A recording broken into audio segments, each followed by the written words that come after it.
Hello, I'm Stephen Macht, and this is Jewish Television Magazine. Today we'd like to welcome our viewers in Milwaukee, Indianapolis, and Detroit. In most cultures and religions, there's a holiday that marks what seems like the rebirth of the world in the spring.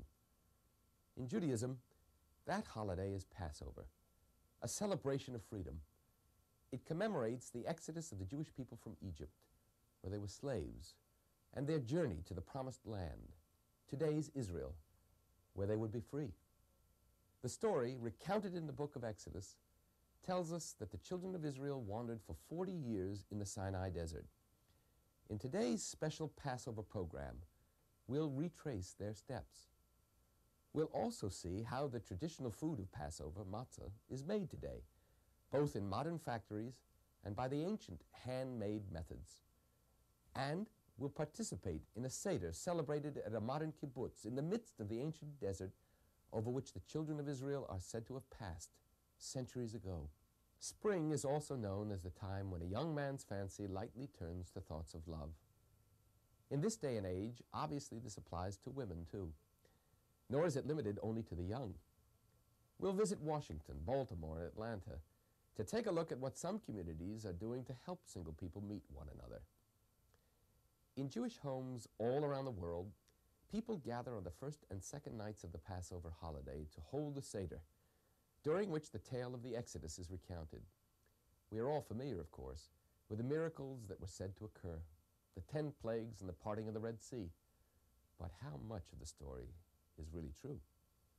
Scholars have studied this question for years and have traced what they believe was the path of the ancient Israelites as they wandered over the Sinai desert. Let's follow this path and see what signs there are today of the life those wanderers led, as it is described in the Bible.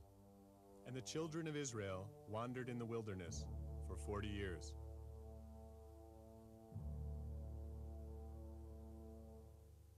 About 38,000 square miles of sand, rock, and barren mountains separate Egypt from the Promised Land. This is Sinai. For thousands of years, this desert wilderness has served as a gateway for travelers between the continents of Africa and Asia to the east. The most famous crossing of this vast desert expanse is reported in the Bible, in the exodus of the Israelite nation from Egypt. Most biblical scholarship concludes that the exodus did, in fact, take place through Sinai. The exact route of that crossing remains the subject of debate, which centers around a geographic dispute. Which of the many towering desert peaks is the real Mount Sinai?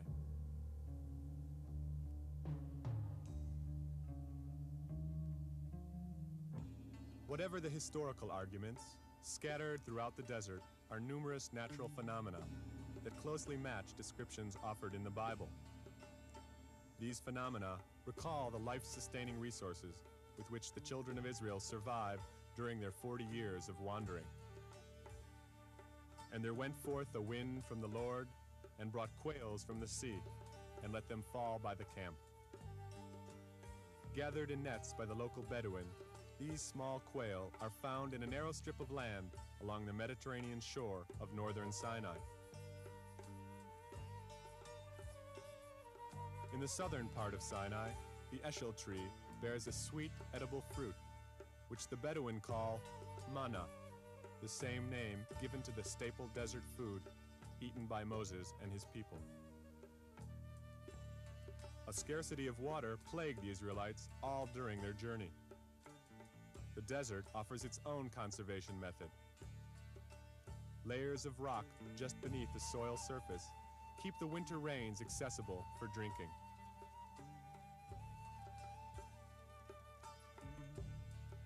In isolated green oases throughout Sinai, one can still find these small thatched huts, which in Hebrew are called Sukkot. In the book of Exodus, Sukkot is mentioned as a place where the children of Israel camped out on their way to the land of Canaan. Bedouin tribes migrate here during the winter to find grazing land for their sheep. Everything in their makeshift camp points toward their nomadic existence. the Bedouin household carries only the barest physical necessities. Kneading and baking of the Bedouin bread is done in a hasty manner, which prevents the dough from leavening.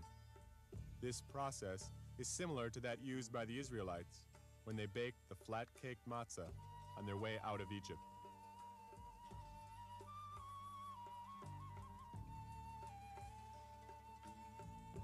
According to Bedouin folklore, many, many years ago, a large mass of wanderers crossed the desert from out of the west and passed eastward, where all trace of them was lost.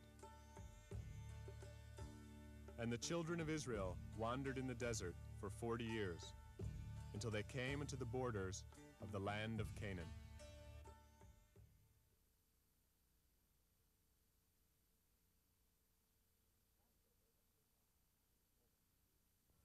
Passover, or Pesach, as it is called in Hebrew, is a joyous holiday, as spring is a joyous season. A group of musicians formerly called the Diaspora Yeshiva Band, and now called Selah, capture this joy in a song that celebrates both the holiday and the season. Great happiness, they sing. Spring has arrived. Pesach has come. Simcha Rabba, Vivigia Pesach Pa, Simcha Rabba, Vivigia Pesach Pa, Tafru li begedim kisim mil'u kisai be'egozim, Simcha Rabba, Vivigia Pesach Pa, Simcha Rabba, Vivigia Pesach Pa.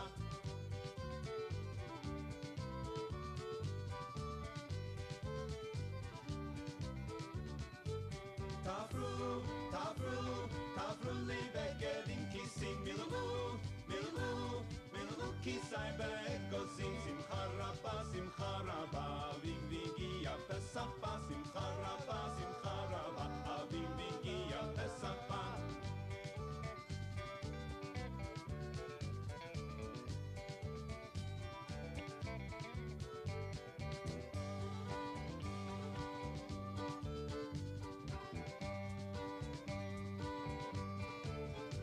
Simcha Rabba, Vivigia Pesach Pa, Simcha Rabba, Vivigia Pesach Pa, Tafru li begedim kisim mil'u kisai be'egozim, Simcha Rabba, Vivigia Pesach Pa, Simcha Rabba, Vivigia Pesach Pa.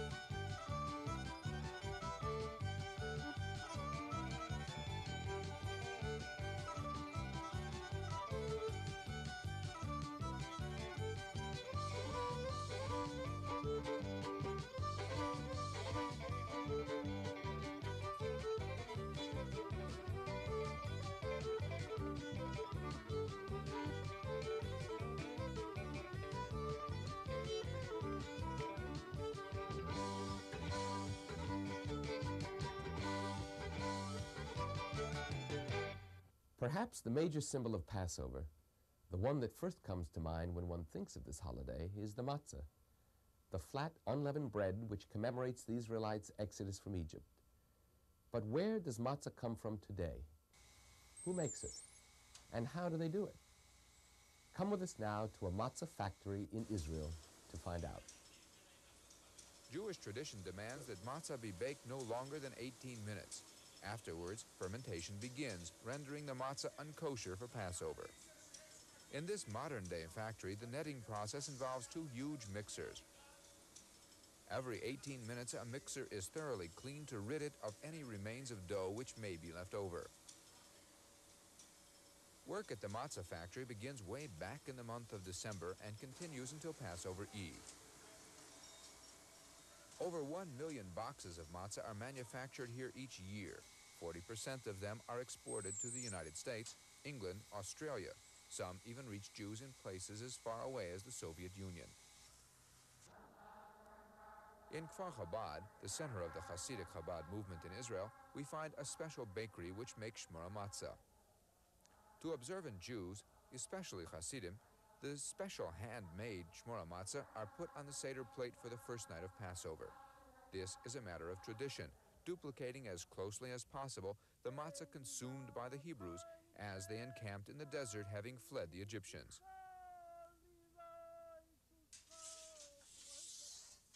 These matzahs are made from whole wheat, which was specially harvested for this purpose. These matzahs are prepared in the same manner as in ancient times, all by hand.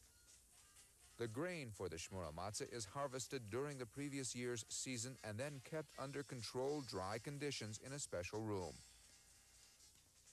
The water used for the dough stands in a container the whole night.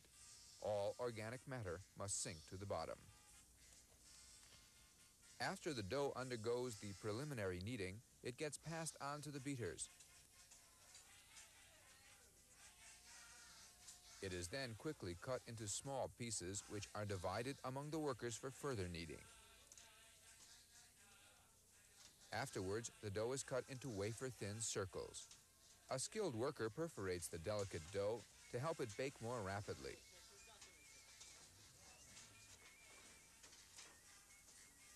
It is then placed in this special clay oven, fueled with olive wood, giving these matzah a distinctive taste.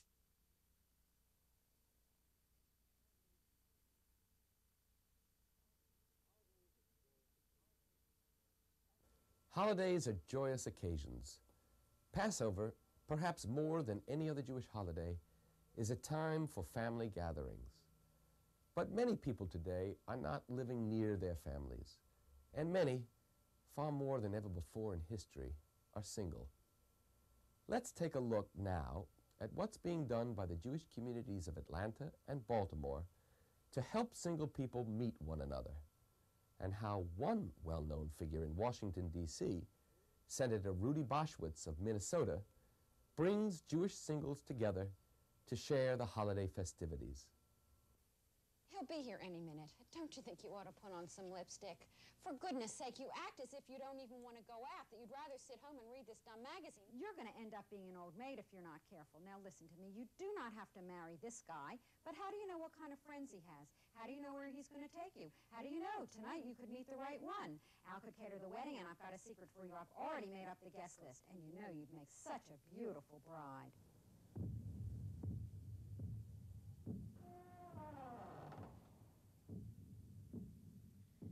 Take me away from all of this. There's got to be better ways. I meet singles through going to a sports club, at a party, blind dates, in Kroger, at a grocery store in Atlanta, in the bookstores, on the street, wherever. At least because I work for a congressman, I meet people at fundraisers, political action committee meetings, or other interests that are related to my job. I meet other Jewish single people through friends, mostly. The way that I meet single people is I hit the bars. Long before video dating and classified ads, people met their mates through family and friends, through coming-out parties, or through their rabbis. Today, there are over 46 million single adults in America, and many of them are looking for alternatives to singles bars. Jewish Television Magazine went to Atlanta, Washington, D.C., and Baltimore to find new pressure-free ways to meet singles. In Washington, matchmaking is back in style. Rudy Boschwitz, Jewish Republican U.S. Senator from Minnesota, earns his title, the Cupid of Capitol Hill, the old-fashioned way. Nestled in the hills of Georgia, Blue Jeans Weekend brings a breath of fresh air to Jewish singles from all corners of the country. And Summer Nights Cafe, Baltimore's Jewish nightclub, sizzles with hot entertainment and cool surroundings at the JCC. Our first stop is Washington. U.S. Senator Rudy Boschwitz wears many hats on Capitol Hill these days. He's a member of the Budget Committee, and he's chairman of the Foreign Trade Subcommittee of the Agriculture Committee. But he will tell you that matchmaking is his #1 duty. That is, matching Jewish men with Jewish women. As many as 600 single adults have attended his parties, which correspond to the Jewish holidays. So what makes Boschwitz's parties different from all other Capitol Hill soirees? Well, the senator and some of his guests tell us. Maybe what's unique about this Washington party is that it's not a unique Washington party. It's not only singles meeting singles, but it's business people meeting business people, and I think it serves two purposes. You're networking and you're also meeting new people to go out with. The uniqueness was it was mostly for Jewish singles who work on Capitol Hill, and it was sponsored by two senators, Boschwitz from Minnesota and Chick Hecht from Nevada, and Larry Smith, congressman from Florida. People should feel that there's no obligation if they come, that they should just come and enjoy one another and meet one another. We're not really a part of a community because we're single, we're out of college, we're not really part of something yet. And a lot of the holidays are lost on us because, you know, we don't belong to a synagogue. So something like this is a very nice feeling that somebody thinks enough to have a Sukkot party or a Hanukkah party or a Lag Bomer party for single Jews in this area. They're so low-key, there is no pressure. If you go to a bar or something of that nature, or if you go to Georgetown, everybody says, oh, you're there looking for somebody. Here, it's very low-key. You've got professionals on an equal level came in, they got something to eat, and there wasn't any, what are you really here for? Boschwitz, who arranges dates for his sons when they're in town, understands the pressures of being Jewish and single. I find through my sons that it's hard for young Jewish singles to meet one another, and so last year at Hanukkah time, I thought it'd be nice to bring the young Jewish singles up here on Capitol Hill together. So I sent out notices to all the congressional offices. We're not exactly in the majority, certainly not in Minnesota, where Jews constitute somewhat less than 1% of the population, and so you have to make a special effort to meet within your community, and very often young Jewish people are not affiliated with the synagogue. Often they live in places that are different from their parents' home and so forth, and so that some activity has to be ginned up to bring them together. And I think it's important that young Jewish people understand that their marrying within their faith is important to a United States senator, and that this is an important thing in the survival of our people. Matchmaking among Jews is probably as old as Judaism itself, but Senator Boschwitz has added a new twist. He offers a prize if any marriages result from one of his parties. Baltimore's Jewish Community Center doesn't award prizes to encourage Jewish singles to meet. Instead, the JCC went into the nightclub business, where quality entertainment was the main draw. Barry Sohn is the program director of the Owings Mills JCC. One of the more successful programs that we're having right now is our Summer Nights Cafe, which is an attempt to attract not only singles but married couples in a cafe atmosphere, which we hope will eliminate some of the stigma and pressure attached to singles programs. I think being single is a very difficult phenomenon. Where to meet people, what to do, how to meet people. There's a certain amount of fear involved. What we've tried to do is eliminate much of that fear and try to let people in a comfortable setting relate to each other. And if something happens, good. And if not, at least we feel people are having a good time. It's great. You have music, you have a bar, you have beautiful setting. It's really a relaxed atmosphere. Baltimore, I think, is nationally known for its vibrant and large Jewish community. And I think events like these bring people out.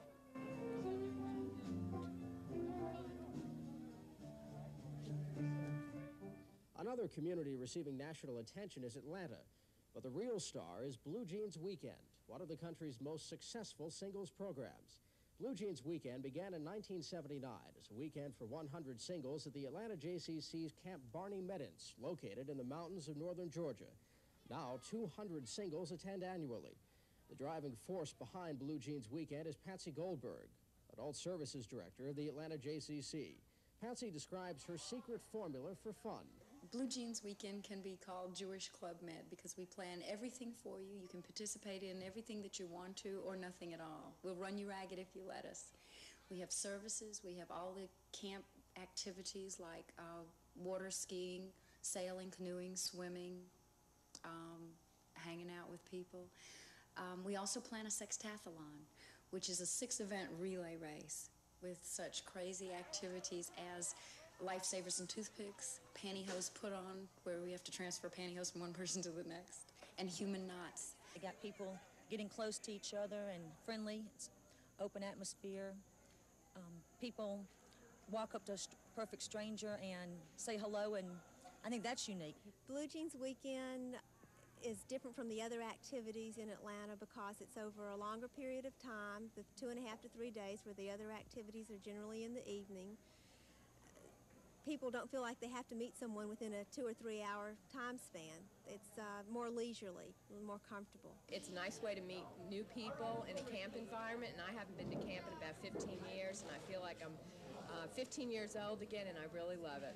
Blue Jeans Weekend magically transforms adults back into time and back to their Jewish roots. An open-air chapel overlooking a lake is where these Jewish singles discover the closeness, sharing, and true sense of belonging. Blue Jeans Weekend has evolved religiously over several years. The first year it was all we could do to get them to sing the blessings before and after the meals. The second year we got them to have Saturday morning services. And the third year we got them to do Havdalah, which is the close of Sabbath services. And now, over 75% of our people attend all of the services. Our objectives in programming for Jewish singles is to provide a non-threatening environment in which Jewish singles can meet and make that connection with another Jewish person for friendships or marriage or whatever.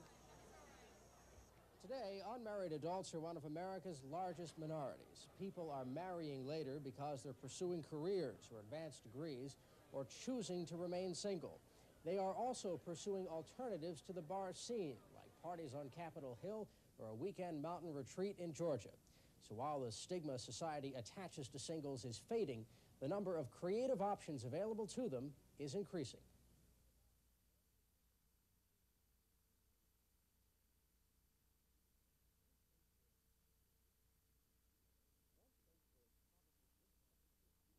One place where it's probably impossible to be alone or to feel lonely is on a kibbutz in Israel. And a kibbutz at Passover is a truly joyous place. Join us as we participate in the Passover Seder as celebrated at Kibbutz Ketorah.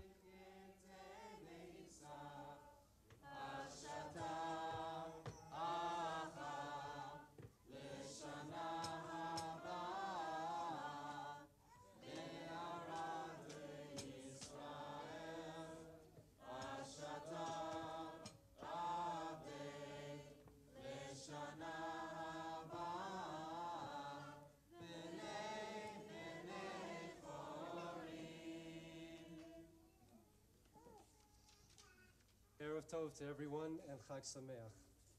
This evening I would like to open the Seder with an explanation of the symbols of the Passover holiday.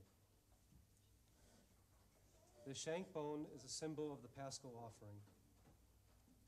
The hard-boiled egg is the symbol of the destruction of the temple. The karpas, or the parsley, is a symbol of the greenness of the spring, Chag HaAviv. And the maror, the bitter herbs, it represents the bitterness of the Egyptian bondage.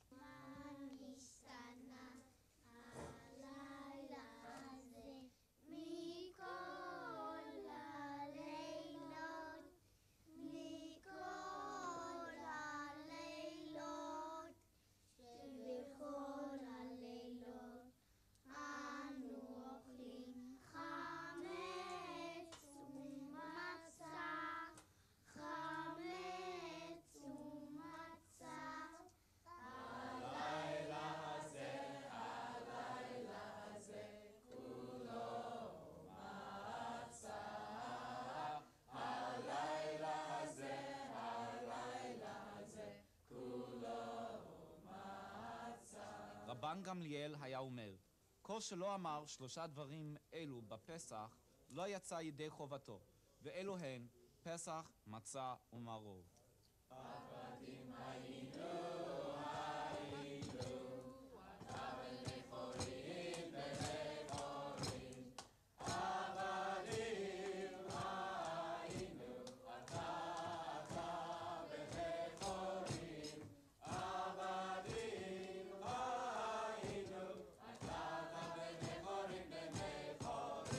Avadim Hayinu. Today we are free men. What is freedom? It is personal, physical, economic and spiritual. Those of us who were born in the United States and other Western countries and settled in Israel in the Arava on this kibbutz, we tend to take these freedoms for granted. But our Jewish brethren in the Soviet Union are deprived of those freedoms which we so much enjoy. They cannot practice Judaism. They cannot freely decide to emigrate. This freedom, which is the central theme of the Pesach holiday, this is the idea which we want to convey to our children. Let us all raise our cups and recite the blessing over the second cup of wine. Biyachad, Baruch Ata Adonai, Eloheinu melech haolam, Rei Pri Hagafen.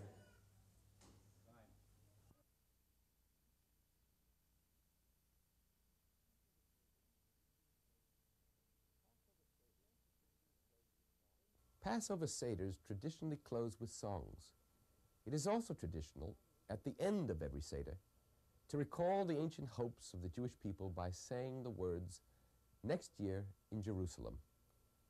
We'll close this special Passover program with these words set to music and performed by Selah. Until next time, when I hope you'll join us again on Jewish Television Magazine, I'm Stephen Macht, wishing for you and your loved ones happiness and peace. Shalom. לשנה הבאה בירושלים, לשנה הבאה בירושלים הבנויה, לשנה הבאה בירושלים, לשנה הבאה בירושלים הבנויה, לשנה הבאה בירושלים, לשנה הבאה בירושלים הבנויה, לשנה הבאה בירושלים, לשנה הבאה בירושלים הבנויה, לשנה הבאה בירושלים, לשנה הבאה בירושלים הבנויה, לשנה הבאה בירושלים, לשנה הבאה בירושלים הבנויה.